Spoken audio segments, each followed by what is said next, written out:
Bim!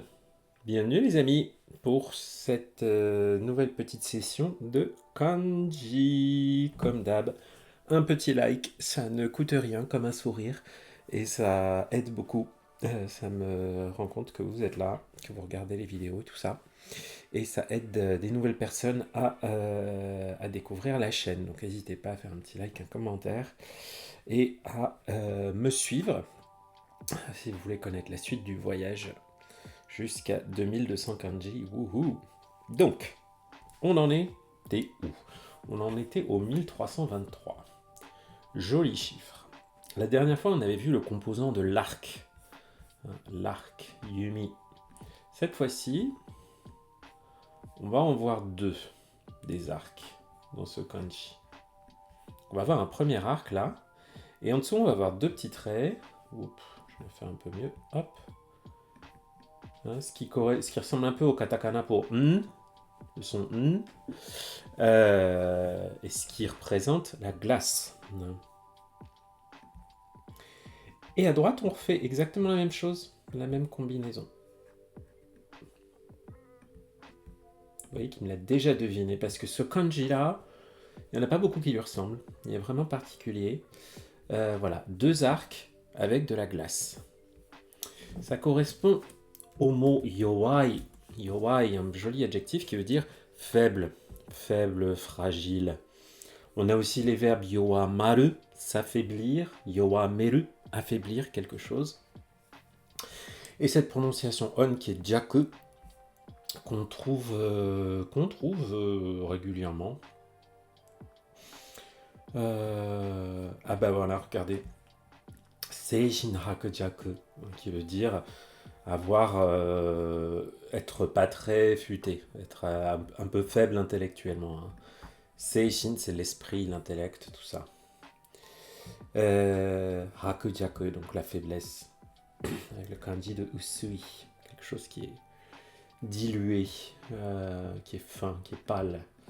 Voilà, mais c'est avant tout cet adjectif yowai, qui est le contraire de tsuyoi, qu'on avait déjà vu, si je dis pas de bêtises. Tsuyoi qui veut dire fort, qu'on avait vu juste la dernière fois.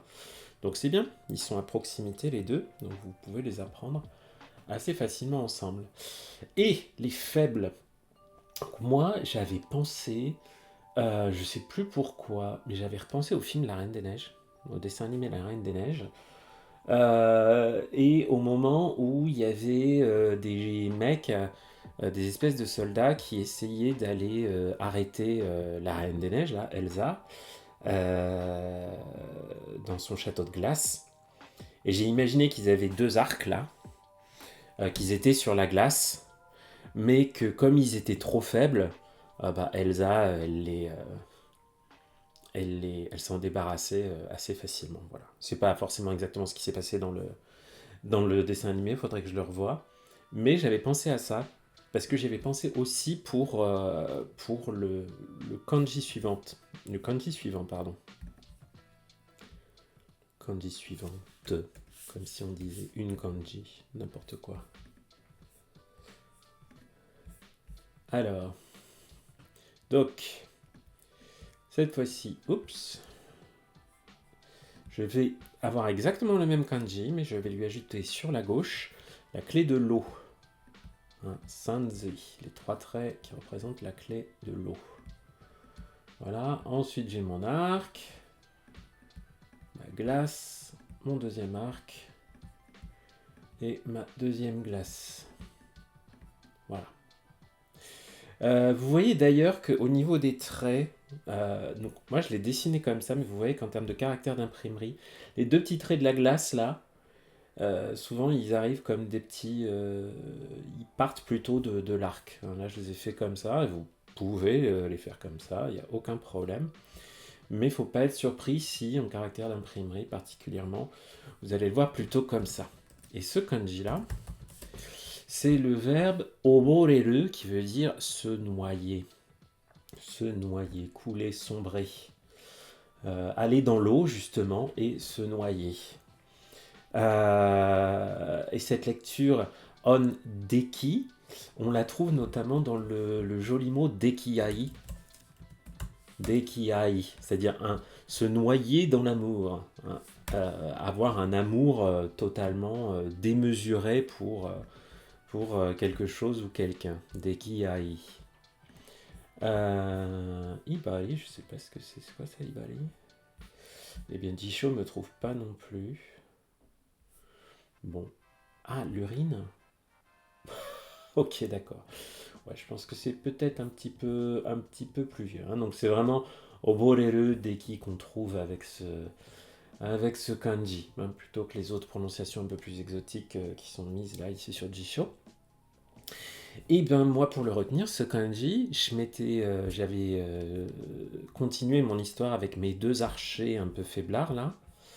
Ouais, là vous voyez, même dans l'ordre des traits, il nous a mis deux traits comme ça. Bon, vous faites comme vous voulez, hein. Ne vous inquiétez pas. Donc, les deux archers qui se battaient contre la Reine des Neiges et qui étaient trop faibles pour lui résister, eh bien, j'ai pensé que il y a une scène où ils sont sur une espèce de pont en glace ou je sais pas quoi. Ben, j'ai pensé qu'ils glissaient du pont et qu'ils allaient tomber dans la rivière en bas là, dans le précipice, et qu'ils allaient se noyer. Voilà. Que mes deux vilains archers faiblards se sont noyés. Alors, le suivant, on repart de l'arc, version un peu large, hein. D'ailleurs, pardon, le suivant c'est un composant, hein. C'est pas particulièrement. C'est pas forcément un kanji en tant que tel. En tout cas, on va pas l'apprendre comme un kanji, mais juste comme un composant, d'accord? Donc j'ai mon arc, on va faire en pleine largeur. Et ensuite, j'ai deux traits comme ça qui le traversent, hein, comme deux bâtons verticaux. Ce signe, on va le retenir de façon assez visuelle. On va penser qu'il ressemble au sigle dollar. Vous voyez, un dollar, hein, c'est un S comme ça, avec deux traits comme ça. Alors on va se dire que c'est à peu près la même chose, parce que vous voyez, ça ressemble quand même pas mal. Ok? Le premier kanji qu'on va avoir avec ce dollar, ce composant du dollar, va utiliser la clé de l'eau à gauche, pardon. Hop. Hop. Et donc à droite, mon dollar. Moi que j'ai pas bien fait. Je refais un peu mieux. Hop. Bon, c'est pas très beau, mais c'est à peu près reconnaissable. Alors, le sens de ce kanji, c'est le fait de bouillir, hein. On a deux kanji, hein, qui veulent dire bouillir. Je crois que le premier, on l'avait déjà vu, hein. Non, c'était pas celui-là. C'était avec... Tiac, tiac. Non, c'était celui-là. Donc on en a deux, hein. On en a deux kanji. Donc c'est pas grave, hein, si on les confond. Je crois que celui-là est un peu plus usuel pour le verbe bouillir, hein, qui se prononce waku. On va regarder. Ouais, hein. C'est plus celui-là qu'on utilise, hein. Et cette lecture on qui est... donc waku c'est bouillir, je boue, et wakasu c'est faire bouillir quelque chose. La lecture on futsu, on la trouve dans un mot comme futto, qui veut dire l'ébullition, hein, futto. Ce kanji là un peu compliqué qu'on avait vu il y a quelques temps. Voilà, voilà, l'ébullition. Donc, qu'est-ce qu'on a d'autre comme mot? Tiens, est-ce que c'est celui de... Ah oui, sans doute Owakudani. Non, c'est celui-là, Owakudani. C'est un autre, bref. Donc, moi j'ai pensé que quand les gens voyaient des dollars, hein, les gens étaient obsédés par l'argent, les gens étaient obsédés par les dollars, et donc les dollars avaient le même effet sur les gens que la chaleur sur de l'eau qui la met en ébullition. Voilà, l'idée que les gens sont en ébullition devant les dollars. Donc j'ai pensé avec cette eau là, le fait que ça faisait bouillir, fait bouillir le tempérament des gens. Voilà, tout le monde s'excite quand il s'agit d'argent. Et c'est un petit peu dommage. Le suivant, donc on va encore avoir notre composant du dollar là-haut. Voilà. On va avoir en haut du kanji cette fois-ci. Et en dessous, on va avoir le coquillage. Vous voyez qu'on va parler d'argent puisqu'on a le dollar en haut. Et en dessous, on a le coquillage qui est utilisé pour représenter des sujets financiers monétaires. Bref, de l'argent. Hein. Dans les kanji, on paye les choses en coquillage. Voilà. Celui-là, dont la lecture on et hi, représente une dépense. C'est le fait de dépenser de l'argent. C'est le sens de ce verbe tsuyase, qui veut dire dépenser. Voilà. On a aussi tsuyeru, que je connais pas trop.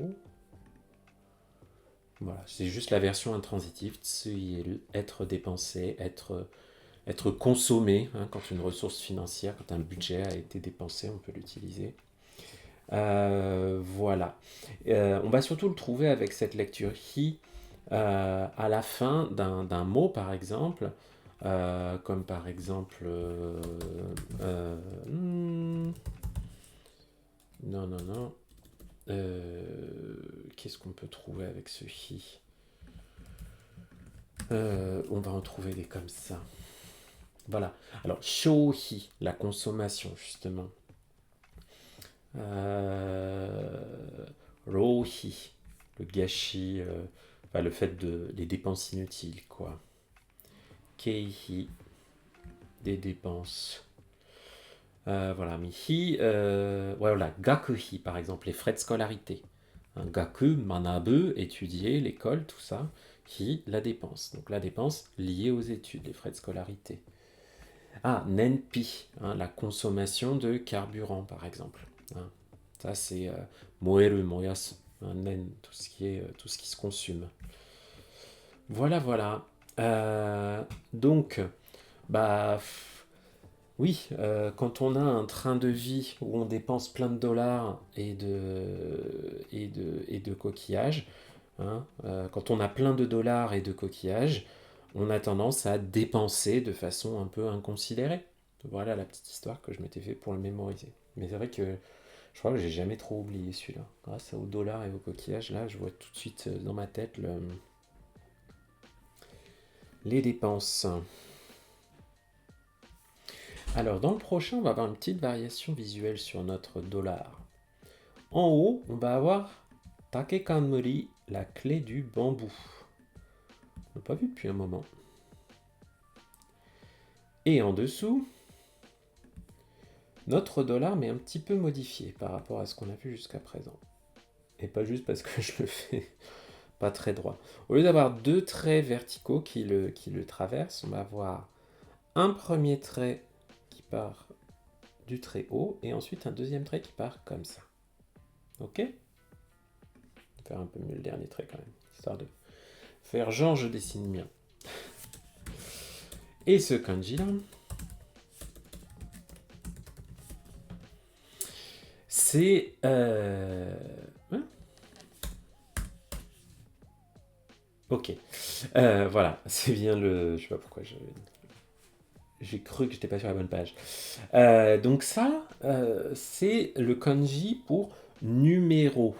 Numéro. Hein. Vous connaissez le mot bango pour dire numéro. Hein. Bango, comme dans denwa bango. Hein.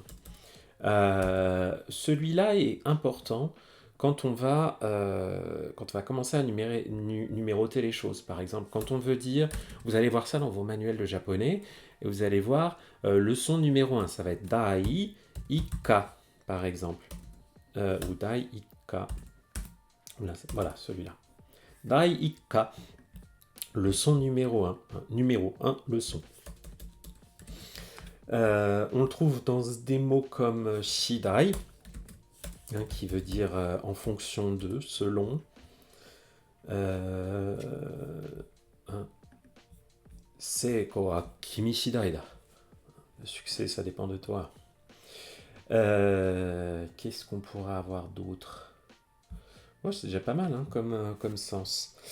Alors, donc, pour ce sens de numéro, moi j'ai pensé à un vieux boulier. J'ai imaginé un boulier en bambou qui servait à comptabiliser, à numéroter les, euh, enfin ouais, à comptabiliser les dépenses. Hein, comme on a le dollar en dessous, je me suis dit, ok, les comptables hein, qui mettaient leurs numéros dans leur tableau, là, qui peut-être les calligraphiaient bien avec des pinceaux, jadis, eh bien, ils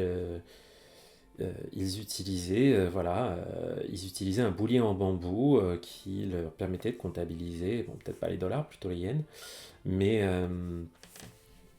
mais c'est cette image mentale que je me suis fait pour cette idée de numérotation. Voilà. Ensuite, alors le suivant, on va encore avoir ce dollar un petit peu modifié. Et au-dessus, on a juste deux petites cornes. Les deux petites cornes. Hop. Et ça, c'est... Bon, autant Dai, c'est pas un kanji de base. Le suivant, c'est un kanji important. C'est un kanji qui a une très belle prononciation. Kun, je trouve. Euh, Ce kanji-là, c'est Ototo, le jeune frère, le petit frère, le frère cadet. Euh, on va aussi le trouver avec des prononciations on dans un mot comme deshi. Deshi, ce qui signifie un disciple, un élève d'un maître. L'élève d'un maître, deshi. L'enfant qui est comme un frère cadet, qui apprend auprès de son sensei ou de son senpai. Voilà, ototo. Hein, petit rappel, là on voit bien la différence entre les prononciations on et les prononciations kun. Hein. La prononciation kun, elle est beaucoup plus longue, là où la prononciation on est super courte. Donc ototo, un petit frère. Hein. On avait déjà vu Annie le grand frère, si je dis pas de bêtises.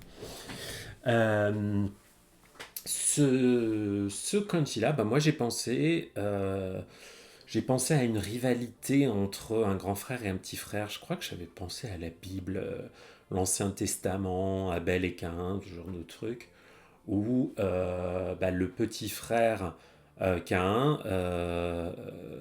tue Abel.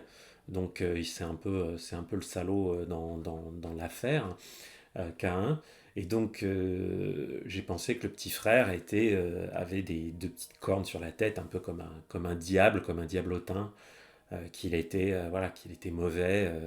Voilà, j'ai pensé le jeune frère qui est obsédé par l'argent. Voilà, c'est parce qu'il convoitait l'argent de son frère, qu'il convoitait les possessions de son frère, et que c'est pour ça qu'il l'a tué, pour des raisons purement financières. Voilà, voilà. Alors, le suivant.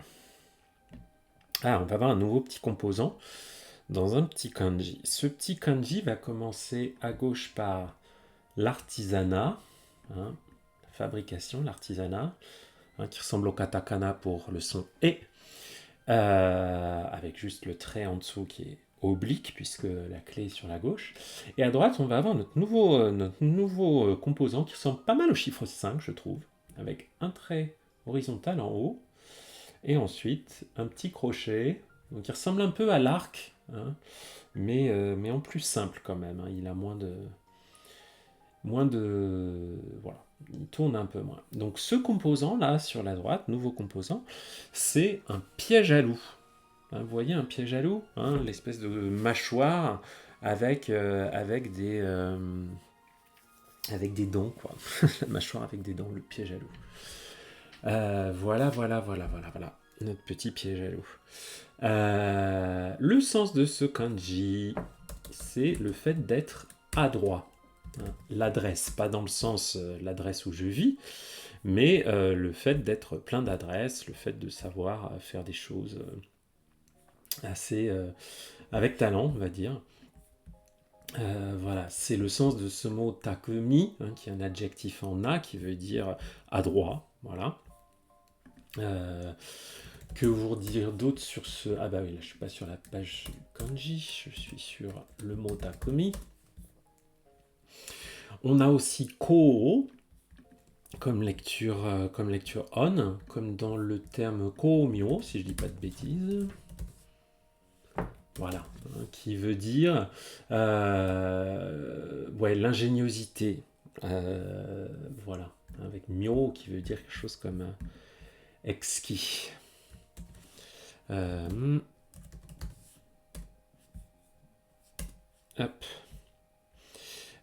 Donc, moi j'ai pensé que mon artisan, hein, il était adroit, ou qu'il fallait beaucoup d'adresse pour réussir à éviter les pièges à loups. Voilà, c'est un peu l'histoire que je m'étais faite. Elle n'a pas forcément beaucoup de sens, mais je l'aime bien. Voilà, j'ai imaginé un artisan qui arrive à sauter entre les pièges à loups sans jamais en déclencher aucun. En déclencher aucun, oui. Et qui était super fort pour ça. C'est le sens de ce mot takumi. Takumi na hito. Ensuite, qu'est-ce que j'ai Ah oui, alors, bah, tout à l'heure j'avais parlé des numéros justement. Hein, j'avais dai pour numéroter. Là, on va avoir un autre kanji qui sert pour numéroter. C'est le go de bango. On commence par une bouche en haut et en dessous on a notre piège à loup. Voilà. J'ai pas trop mal fait lui. Je vais essayer de le faire un peu. Hop, hop. Voilà. Là il ressemble plus. Là, la forme est mieux. Donc le go de Denwa Bango, hein, le numéro. Le mot-clé qui a été mis là-dessus, c'est plutôt le surnom. Parce que ça sert aussi à indiquer un signe. C'est quoi déjà le mot Vous voyez, voilà, fugo, un signe, un symbole, un code. On trouve ça dans Evangelion notamment, avec la Nigoroki, Shogoki, pour la numérotation des robots. Donc voilà, mais bon, c'est avant tout le go de Denwa Bango. Je sais. Ah, si. Je l'avais mémorisé celui-là. J'avais pensé que, donc, avec cette histoire de piège à loup et de bouche, il y a un personnage dans James Bond dont le surnom, alors je sais plus quel est son surnom en français, mais son surnom en anglais c'est Jaws, ce qui veut dire les mâchoires, parce qu'il a une mâchoire métallique. Donc j'ai pensé, voilà, bouche qui ressemble à un piège à loup. Ah, c'est le gars aux mâchoires métalliques dont le surnom est Jaws dans James Bond. Bon. Tordu, oui, j'admets. Mais ça a marché. Mais une bouche comme un piège à loup, ouais, ça va être quoi le surnom d'un personnage qui a une bouche comme un piège à loup, ouais. Les mâchoires, quelque chose comme ça. Ça peut le faire. Ça peut le faire. Ensuite, on a un arbre. Et à droite de l'arbre, un piège à loup, bien sûr. Oup. Ce kanji, il n'est pas très positif, puisque c'est le pourrissement. Kuchiru, c'est le fait de vraiment imaginer un tronc d'arbre qui a été coupé. Ensuite, voilà, c'est la décrépitude, ce kanji. Q, on le trouve par exemple dans l'expression fukyu. Hein, non, pas celui-là. Voilà, fukyu. Hein, impérissable. Quelque chose qui justement ne va jamais pourrir, ne va jamais se détériorer. Hein, fukyu. indémodable, impérissable. Et sinon, ce verbe, voilà, kuchiru, se décomposer, tomber dans l'oubli, tout ça, tout ça, tout ça. Euh, Tu trouves qu'il ressemble à kusai? Ah, kuchiru, kusai? Bonne question. Est-ce qu'il y a une racine commune? En tout cas, moi, l'histoire que que j'avais, c'était, j'avais pensé à, je m'étais fait surtout une image mentale plus qu'une histoire avec celui-là. Vraiment, j'avais pensé à une vieille forêt dans laquelle il y avait des troncs d'arbres et des, comment dire, euh, et des pièges à loups un peu partout, des vieux pièges à loups tout rouillés. Et j'avais pensé que le piège à loup s'était refermé sur un arbre, avait mordu un arbre, si vous voulez, et qu'à cause de ça, l'arbre pourrissait. Parce que voilà, la sève pouvait pas s'écouler correctement. Et donc l'idée de l'arbre en train de pourrir, j'ai pensé à une forêt avec un piège à loup qui se serait pris sur un pauvre arbre euh, qui, euh, qui se serait mis à pourrir à cause de tout ça. Hein, le pourrissement, la décadence, le délabrement, ouais. Hein, se gâter, dépérir, tout ça, tout ça. Euh, Ensuite, alors le suivant, il est un petit peu complexe visuellement. Donc, à gauche, on a la clé du langage, dire quelque chose, IU. À droite, on va avoir grand, hein, ou un grand Saint-Bernard, comme nous dit Heissig. Et en dessous, j'ai un petit trait, et ensuite, j'ai mon piège à loup. Oh, il me l'a pas reconnu. Je suis déçu parce que je l'ai vachement bien dessiné, je trouve. Ah si, il m'a reconnu là quand même. Ok. Ce petit kanji, c'est le verbe hokoru, qui veut dire être fier de quelque chose, se vanter de quelque chose, trouver de la fierté à faire, à dire quelque chose, être un peu vantard, hein, la vantardise. La vantardise comme mot-clé pour ce kanji. Donc hokoru, on a aussi la prononciation ko en on, ouais, comme dans kocho, une exagération. Kocho. Voilà. Hokora shigeni, c'est pas avec celui-là? Oui. Si, c'est ça. Hokora shige. Hokora shige, hein, de la fierté. Je l'ai appris dans une chanson ce mot-là. Hokora shigeni. Avec fierté. Donc, on dit quelque chose, on a un grand, on a un piège à loup. Moi, j'ai repensé à mon artisan à droite, là, de tout à l'heure, hein, avec le kanji Takomi. Hop, hein, qu'on avait là. Je vous le remonte un peu. Voilà, un peu de zoom. Donc, mon artisan à droite, hein, qui arrive à éviter les pièges à loup, hein, j'ai pensé que une fois qu'il avait réussi à éviter tous ces pièges à loup, il allait raconter à tout le monde, il allait dire à tout le monde, dire là, que il avait réussi à éviter le plus grand piège à loup, hein, le fait qu'il y ait un grand piège à loup, hein, et il arrêtait pas que c'était un grand vantard, quoi. Non seulement il était adroit, mais il n'était pas du tout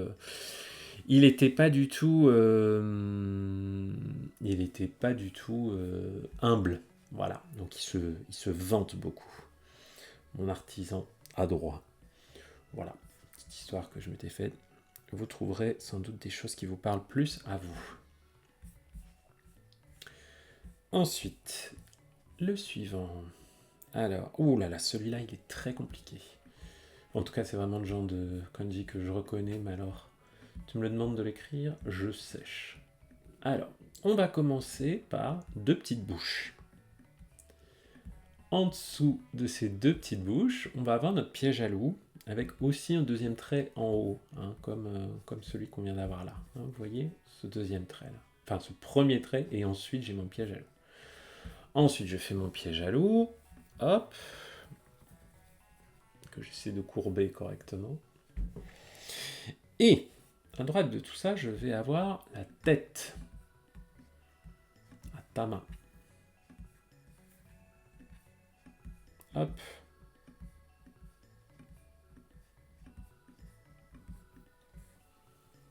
Ok. Donc il est complexe visuellement. Vous voyez qu'il me l'a bien reconnu là. Merci Jisho. On a une bonne vibe aujourd'hui avec Jisho. C'est cool. Donc ce kanji là, c'est le menton. Le menton. En anglais, the chin. En japonais, ago. Ago. Ago. Voilà. Donc, ouais, c'est plus bon. C'est vraiment beaucoup plus rare ces prononciations-là, hein, surtout ago qu'on va trouver. Voilà, bon là on est dans du élaboré, hein, c'est du kanji qu'on voit au mieux en N1, voire pas. Je pense que j'avais repensé,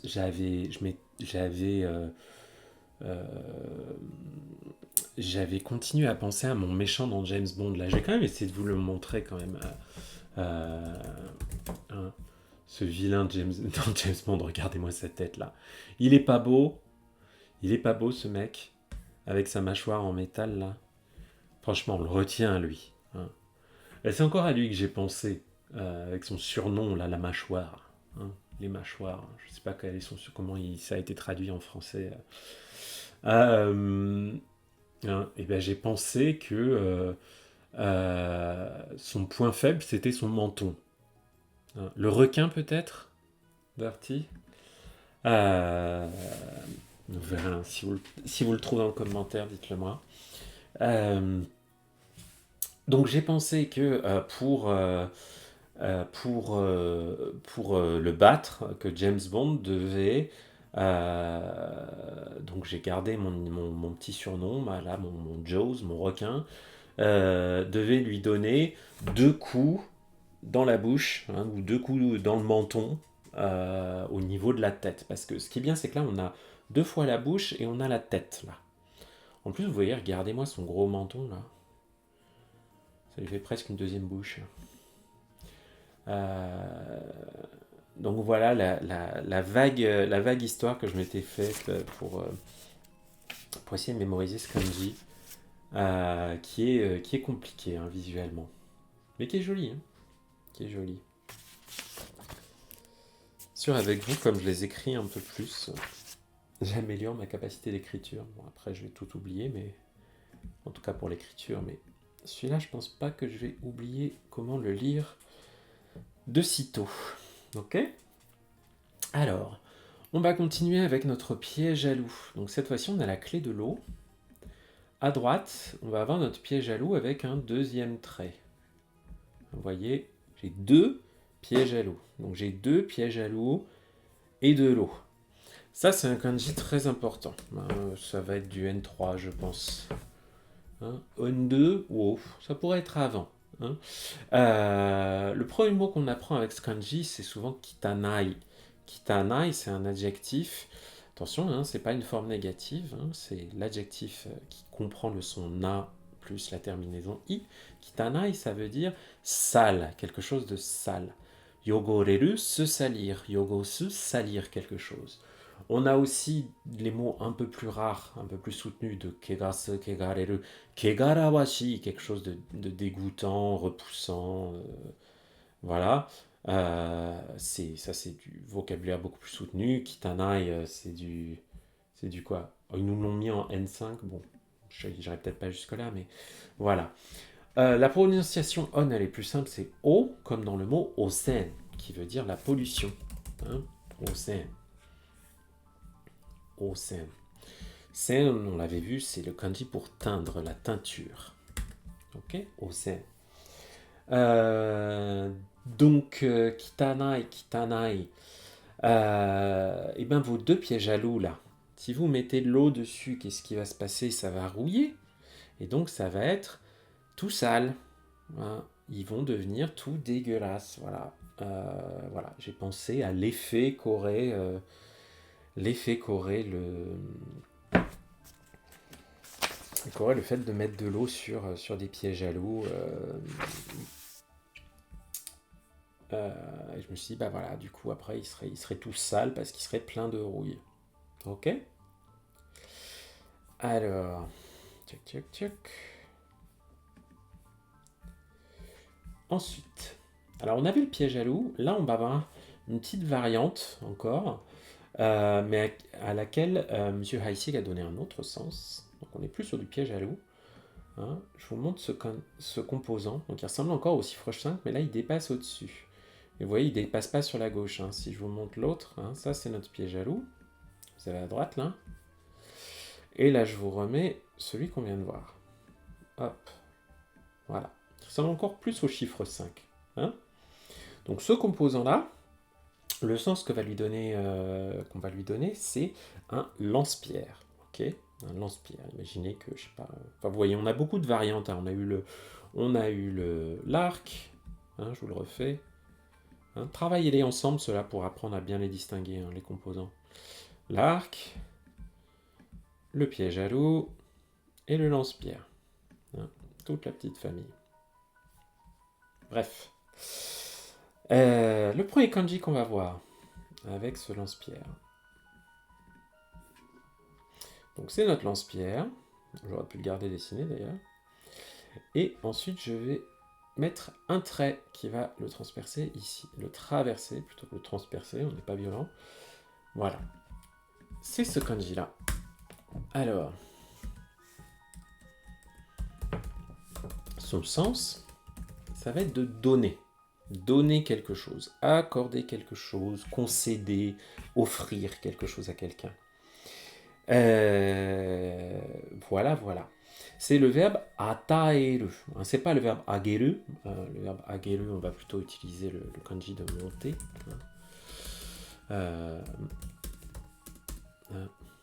Ageru. Voilà. Hein. On va surtout l'écrire pas tellement avec des kanji. Voilà. Donc là, c'est le verbe ataeru. Ils nous l'ont mis en N3, c'est marrant ça. Je l'aurais mis vachement plus haut, moi. Je l'aurais mis en N2, voire N1. Ok. C'est marrant, je sais pas trop avec quel mot. Ils considèrent que c'est du niveau N3, ça. Bon. En tout cas, c'est l'idée de donner quelque chose, d'accorder quelque chose à quelqu'un. Donc on a un lance-pierre et on a un trait qui le traverse comme ça. Moi j'ai pensé à des garnements qui allaient donner une bonne leçon. Des garnements qui peut-être avaient pété des carreaux avec leur lance-pierre et qu'il fallait leur donner je pensais au chiffre 1 pour ce trait, une bonne leçon. On va leur donner une bonne leçon.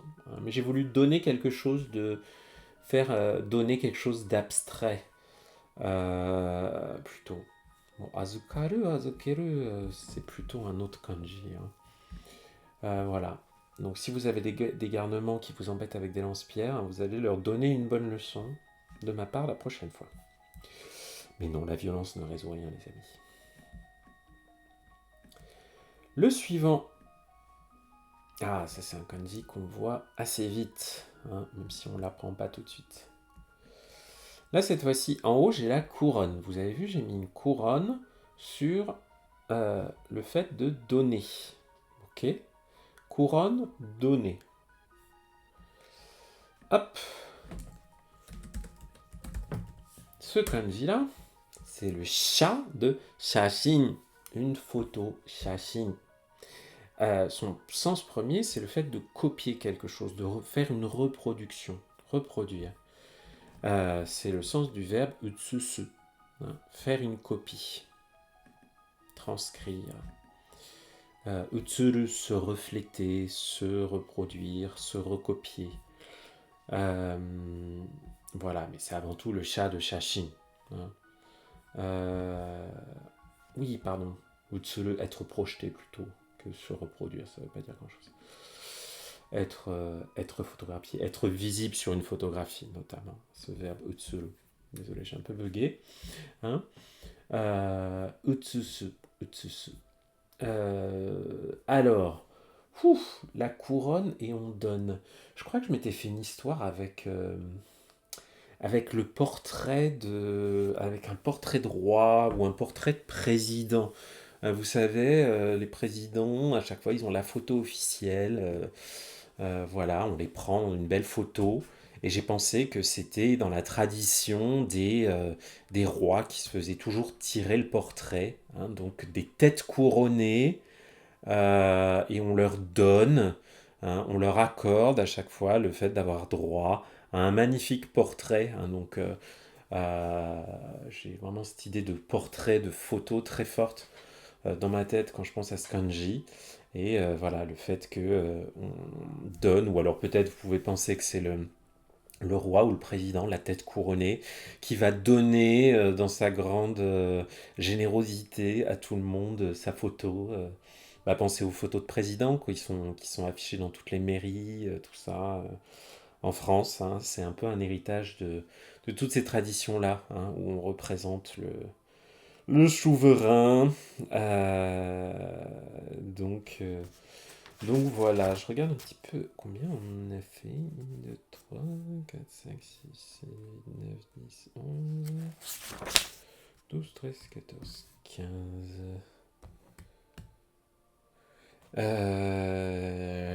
Ouais, allez, on va s'en faire encore 3 petits, les amis. Ok.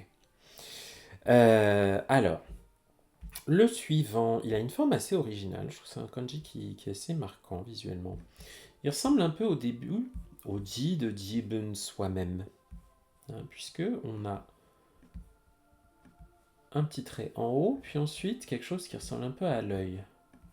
Et vous voyez, hein, mon deuxième trait là que j'ai fait là, je l'ai descendu plus bas, ou d'ailleurs, pardon. Je l'ai descendu plus bas et j'ai fait un petit crochet. Et ensuite, quand je vais venir fermer mon œil là, je vais faire comme ça. Vous voyez, j'ai dépassé sur la gauche et je vais toucher ici. D'accord? Et je vais terminer avec ce trait là. Ok? Pour rappel, le Ji soi-même auquel je pensais, c'était celui-là. Vous voyez, Jibun, Jibun. Ce kanji-là, dont la lecture kun c'est mi, ça désigne soi-même aussi son propre corps, sa propre personne. Ok. Donc le sens qu'on va chercher à mémoriser, hein, c'est celui d'un individu, d'une personne en tant que telle qu'elle existe comme un corps indépendant des autres corps. Hein. Donc j'aime bien cette idée d'individu, quelqu'un, un individu. Et donc le premier mot auquel je pensais c'était Jishin. Hein. Pas celui-là. Pas celui-là. Un Jishin, soi-même. Soi-même. Soi-même en tant qu'individu. Puisque la lecture on, c'est shin. Hein, mais on a aussi par exemple mibun.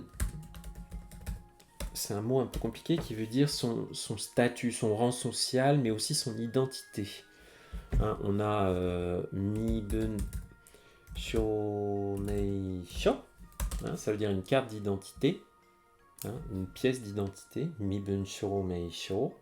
Un écrit qui prouve qui vous êtes, hein, votre identité, votre situation. Un mibun, c'est un peu la situation. Donc soi-même, quelqu'un. Quelqu'un. Comment on va le retenir celui-là? Je crois que je vais aller voir du côté de la communauté parce que j'ai plus trop d'idées qui me viennent là. Parce que visuellement, il est assez compliqué. Hein. On a quelque chose qui ressemble beaucoup au katakana O en bas. Ça ressemble un peu à soi-même. Qu'est-ce qu'il nous raconte là-dessus?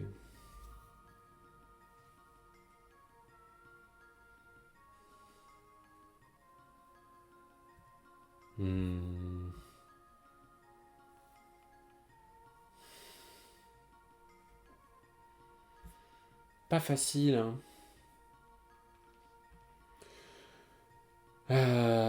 Soi-même en tant qu'individu. Hein, on a soi-même là. Et à quoi on peut penser avec ce joli trait là? À quoi il peut nous faire penser ce joli trait? Soi-même en tant qu'individu. Qui soit pas glauque ou pas bizarre.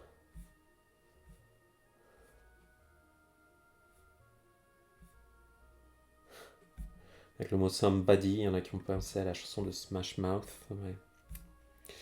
Bref, bon, on a celui-là. On peut penser, si.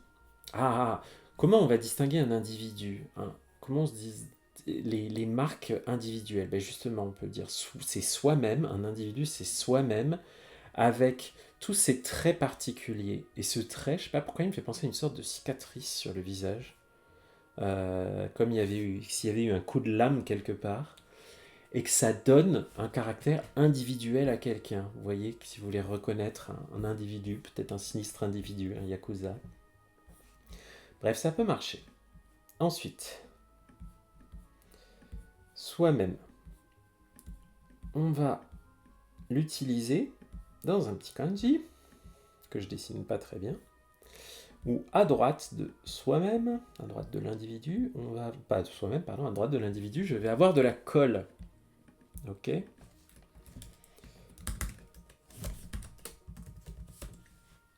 Le sens de ce kanji, c'est tirer. Tirer, notamment par exemple à l'arme à feu, hein, tirer sur quelqu'un. T'imagines un bonhomme avec une épée dirty, ben ouais, il est pas facile, hein, il est pas facile. Mais l'avantage c'est que visuellement il est très distinct, donc je trouve qu'il se mémorise quand même pas trop mal. Moi je suis très visuel, ce qui n'aide pas beaucoup au départ pour les kanji, parce qu'il y en a tellement. Mais voilà. Donc là, j'ai un individu et j'ai de la colle. Hein. Alors, hein. Qu'est-ce que je m'étais mis comme mot-clé? J'avais pensé à lancer une flèche. Ouais. Je préfère dire tirer aussi.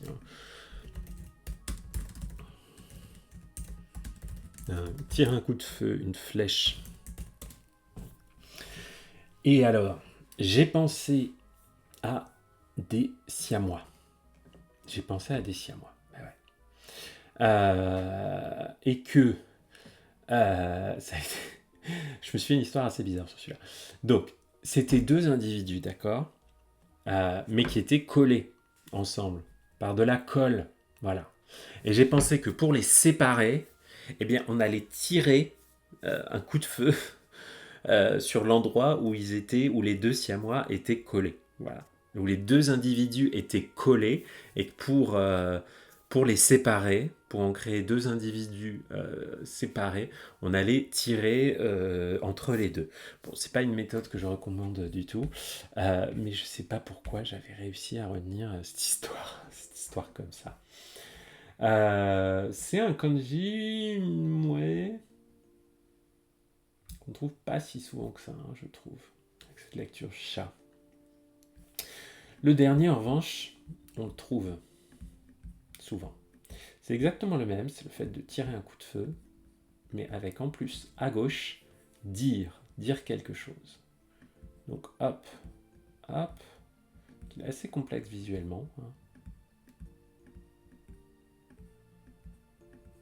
Hop, puisque on a quand même trois éléments l'un à côté de l'autre. 1, 2, 3, comme ça, à peu près dans des proportions égales en termes de largeur.